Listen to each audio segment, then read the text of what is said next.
Hello, everybody, and welcome back to the Selwyn's Marketing Podcast. So, today we're going to be breaking down some common mistakes that I see restaurants and in general small businesses make all the time. So, this list will include some general topics that you can implement on the floor. But mostly it's going to be about social media strategy, SEO strategy, and general marketing scheme. Something I see a lot, especially with other companies that I'm familiar and friendly with, what they've done in the past and what they still continue to do is poor influencer strategy. Now, it's easy to get enamored with certain influencers. You can see some huge numbers in terms of their overall followers. And frankly, I think some male businessmen might have a tendency to simply want to spark up a conversation with these people. Not saying anything romantic or sexual would be initiated, but this is, I'm falling back on my psychology background. I have a master's in psychology, so from school, Adelphi was where I got my master's on Long Island. It was initially a psychoanalytic program. It was very different when I was there, but we won't get too into that. But I think there's possibilities for bias. Let's leave it at that. So here's kind of my quick thoughts on it, because I love the concept of influencer marketing. It's not knocking that at all. I think there could be some real value there, and I would almost recommend to anybody to put some money aside each month for that exact purpose. I don't know if it's completely needed, but if done right, it could be helpful. And why not make more if you can? So my quick thought on that is, let's say you're on Instagram. Go up to your search and put generally where you live. So I live in Boca Raton, so I would put Boca Raton. You'll see different options for the accounts or tags on the top.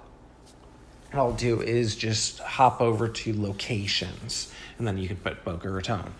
And you'll get all the people that had tagged themselves in Boca Raton over that kind of for in perpetuity. So when you go there, you'll see two different options. You'll see recent and you'll see top. Now, top typically means that post has gotten a lot of positive response. A lot of great response. So what I would do is really take your time with this and establish who is in there, who is in your demographic, who appeals to your demographic, and find the people that best suit that. But don't worry about them going too big. And this might take a little bit of contact, and obviously for my own company, there's we've established this previously. But if you can reach out to some people, don't worry so much about having millions of followers or even hundreds of thousands or even tens of thousands. If you can get somebody who is predominantly in your location, that's going to be the most important. Think about the following profile. Beautiful woman, always scantily clad. It doesn't really matter that she's in your city. It might have a little bit of a boost. Let's say she teaches some yoga classes in your city. So it might skew. But for the most part, it's not really going to matter. And also think about it like this. Are the people that are watching, would they even be the type of people that would go to your restaurant? So, like I said, use your Instagram search and location as your basis tool, and just kind of go through and build like that. Build the relationship, shoot them a message. Anybody who's legit will have exactly the kind of information. Find out what number of their followers actually are in your area. Do a 5-mile radius. That should be a great start. Email management. So there are some ways to really mess yourself up with how you operate your emails. For the sake of this, I don't even want to get into providing the right kind of content or not annoying your people. Let's just assume that you have great content that you're sending out to your people and giving them great value and sales, and that's all perfect. But here are just some quick things, because as you guys know, I have a lot of experience in email marketing. And here are some big mistakes. Don't buy names. First off, it goes against spam law. So you technically would be a spammer just by buying those kind of names and then sending to them from your brand, because they didn't explicitly opt into your brand. So right off the bat, any company can legitimately shut down your entire email list based on something like that. So, somebody says, hey, I'll give you 10,000 Boca Raton email addresses. I want to tell you to do it in a lot of ways, but I can't. And it's super dangerous. And even if you use cleaning services, it's not guaranteed, and you could lose anything. It could actually get so bad that you lose your website in extreme circumstances of hitting the wrong people. But it could bring lawsuits, legitimate lawsuits against you for something like that if things go bad enough. So be very careful, because the downside is very, very down.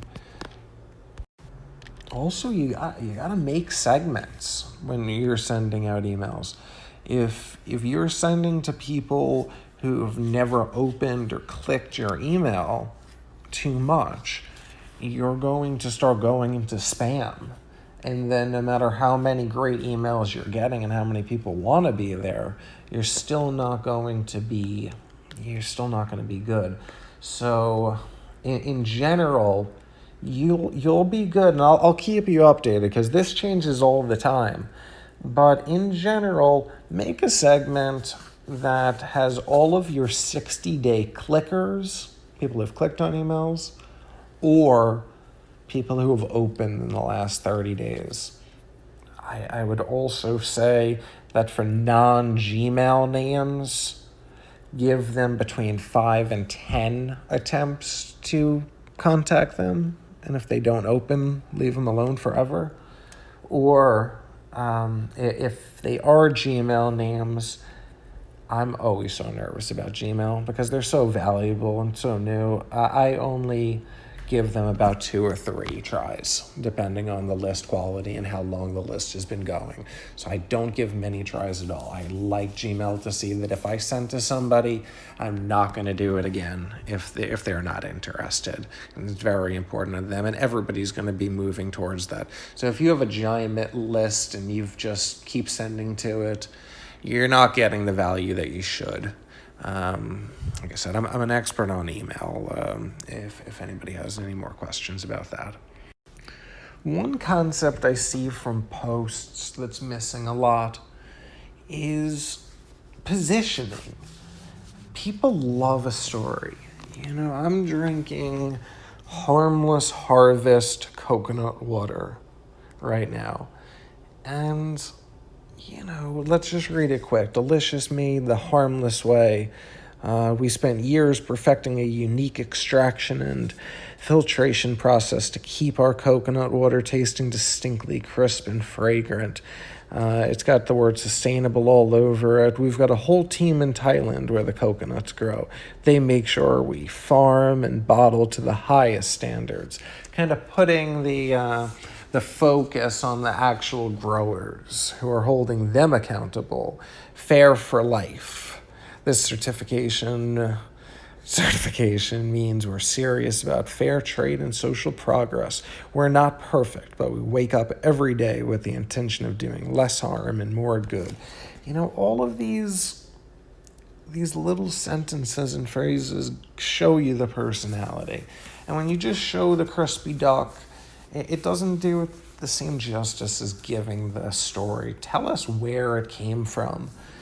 I'm in the habit of that with it kind of being in the CBD industry. You have to tell people by law you have to show where it was grown, all the way to the bottle and who packaged it and everything. But yeah, tell people where your food comes from. Why is it fresh? Why is the recipe special?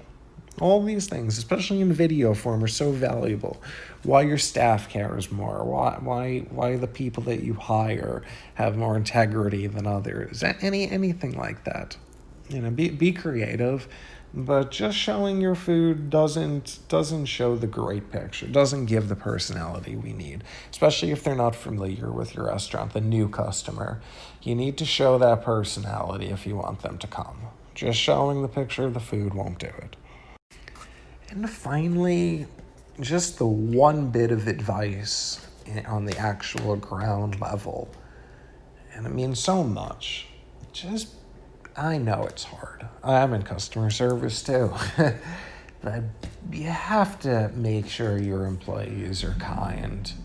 I recently had an experience at a breakfast spot, and boy, the server responded 2 times with obviously it's this and obviously that, and then completely fumbled and gave the wrong items and was very unapologetic and said, can I just remove these onions off it? It was very unpleasant. And I had gone once prior and had a great conversation with the owner, and they had taken a place over, and the previous owners actually had very similar employees, just very, I guess, angsty is the word, just very angsty and rude. And I shouldn't be the one as the customer to be initiating the pleasantries. I happen to do it kind of naturally, but it feels weird when it seems like I'm the one pushing it and this person has something much better to do. And the place isn't cheap, and to be treated honestly like trash is just too much. And I couldn't go again. It's just bad attitude, a consistent bad attitude from the employees. So, if you see anything but stellar quality in terms of just basic grading and basic standards for how you would want to be treated, you really need to work on it, because honestly, just for me, it's a few $100s a month. I can't imagine how many other people feel exactly the same way. And the person who owned the place before made the same mistake. And that is everything. I think this is one of the first times I've gone through one of these without labeling it X mistakes or something like that. To be completely honest, I didn't know exactly how many I was going to use. We'll save some more for a different episode. But as always, thank you very much for joining us. We do appreciate it. If you have any questions, shoot us a message at sailwindsmarketing@gmail.com, or we will be happy to respond in our direct messages as well. Take care, everybody.